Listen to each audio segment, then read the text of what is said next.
សូមគោរពជំរាបសួរប្រិយមិត្តដែលនិយមតាមដានស្ដាប់ព័ត៌មានចំណេះដឹងផ្សេងៗតាមបណ្ដាសង្គម YouTube ទាំងអស់គ្នា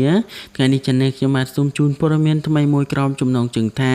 ក្រោយពីសូដានីតាចំណាយលុយរបស់ខ្លួនដើម្បីជួសជុលឡានឲ្យបាទអ្នកដែលបានបុកខ្លួនស្រាប់តែអ្នកនាងចនច័ន្ទលក្ខណាបាននិយាយយ៉ាងដូចនេះថាបាទប្រិយមិត្តរបស់យើងលោកប្រកាសជាបានស្គាល់បាទកញ្ញាបាទសូដានីតាជាមិនខានទេគាត់គឺជាតារាចម្រៀងដ៏មានភាពល្បីល្បាញបាទនៅក្នុងហេតុការណ៍គ្រោះថ្នាក់ចរាចរណ៍មួយដោយរថយន្តធុនធំដឹកបាទអេវ៉ាន់ជាច្រើនពេញពីក្រោយបានបើកយ៉ាងលឿនហើយបាទបត់មកបុកជាមួយនឹងរថយន្តរបស់បាទកញ្ញាសូដានីតាបាទខូចខាតមួយចំហៀងតែជាបាទសំណាងល្អមិនមាននរណាម្នាក់រងរបួសនៅក្នុងហេតុការណ៍នោះឡើយនៅពេលដែលបើកបុកបាទខាងភាគីជនបង្កបានแชร์លុយគ្នាបាទគឺបានចំនួន$100ហើយព្រមទាំងចិញ្ចៀននិងទូរស័ព្ទបាទដើម្បីប្រគល់ឲ្យកញ្ញាសូដានីតាបាទធ្វើជាសំណងសងប៉ុន្តែបាទដោយកញ្ញាមានទឹកចិត្តល្អនិងអាណិតអាសូរចំពោះជនបង្កទាំងពីរគាត់មិនយកសូម្បីតែ100នោះទេហើយប្រគល់អ្វីៗឲ្យទៅខ្លួនវិញហើយនៅក្នុងនោះផងដែរគាត់ចង់ឲ្យមានការទទួលនៅកំហុសអំពីភាគីជនបង្ក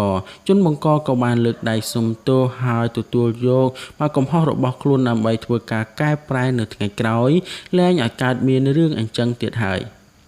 នៅក្នុងនោះផងដែរស្រាប់តែអ្នកនាងចនច័ន្ទលក្ខណាដែលជាប្រធានសមាគមសិល្បករខ្មែរបាទចេញមុខពោលពាក្យមួយចំនួនបាទតើប្រិយមិត្តចង់ដឹងទេថាអ្នកនាងចនច័ន្ទលក្ខណាចេញមុខនិយាយអ្វីពាក់ព័ន្ធជាមួយនឹងរឿងនេះសូមមេត្តាជួយ Subscribe និង Like ក្រោយពីតារាសម្ដែងស្រីដ៏មានប្រជាប្រិយភាពកញ្ញាសូដានីតាបានជួបឧបទ្ទវហេតុបាទគ្រោះថ្នាក់ចរាចរណ៍ដោយឡានដឹកទំនិញបានមកបើកបុករថយន្តស្រីទំនើបរបស់នាងធ្វើឲ្យអ្នកគាំទ្ររបស់នាងមានការភ្ញាក់ផ្អើលយ៉ាងខ្លាំងមែនទែនលើពីនេះទៅទៀតគេសង្កេតឃើញថាមានបណ្ដាមិត្តនៅក្នុងបណ្ដាញអ្នកទំនាក់ទំនងសង្គមសិល្បៈជាច្រើនបានសម្ដែងនៅសេចក្តីព្រួយបារម្ភទៅកាន់កញ្ញាសូដានីតាដោយបានឆាតសួរហើយនឹងសួរផ្ទាល់ផងដែរ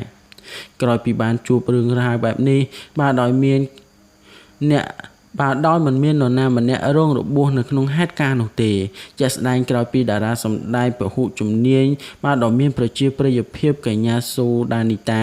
បានសម្រេចចិត្តមិនទទួលសំណងពីជនបង្កនោះឡើយដោយព្រមបាទចំណាយប្រាក់ផ្ទាល់ខ្លួនចំនួនបាទ$2,000នៅក្នុងការជួសជុលរថយន្តរបស់នាងនោះស្រាប់តែអ្នកនាងចនច័ន្ទលក្ខណាក៏បានលាន់មាត់ថាដោយគ្រាន់តែឃើញបែបនេះបាទធ្វើឲ្យបណ្ដាទស្សនិកជនជាច្រើននិយាយថាកញ្ញាសូដានីតាមិនត្រឹមតែស្អាតបាទនៅលើរូបសម្បត្តិនោះទេថែមទាំងចិត្តធម៌ទៀតផងគួររំលឹកផងដែរថាបាទរូបនេះមិនមែនជាបាទលើកទី1នោះទេដែលតារាស្រីរូបនេះបាទតែងតែធ្វើរឿងល្អនៅក្នុងសង្គមមិនថាតែបាទចូលរួមជាមួយនឹងបាទកម្មវិធីបាទបង្ហោះសម្រាមឬក៏បាទចែកអំណោយទេសុទ្ធតែមានការគ្រប់គ្រងខ្លាំងអំពីសំណាក់ fan របស់នាងចំណែកឯអ្នកនាងចនច័ន្ទលក្ខណាបានសរសេរផុសនៅលើ status របស់ខ្លួនដោយបញ្ជាក់ថាបាទប្អូនស្រីអើយបាទចិត្តល្អខ្លាំងម្ល៉េះបាទគេប៉ះឡានហើយមិនទទួលសំណងទេព្រោះអាណិតអ្នកដែលបានបាទពិបាកជាងខ្លួនហើយប្អូនសុខចិត្តបាទចេញលុយជួសជុលឡានខ្លួនឯងអស់ជិត$2,000បាទនេះអ្នកនាងចនច័ន្ទលក្ខណាបានសរសេរសារនៅលើ status របស់ខ្លួន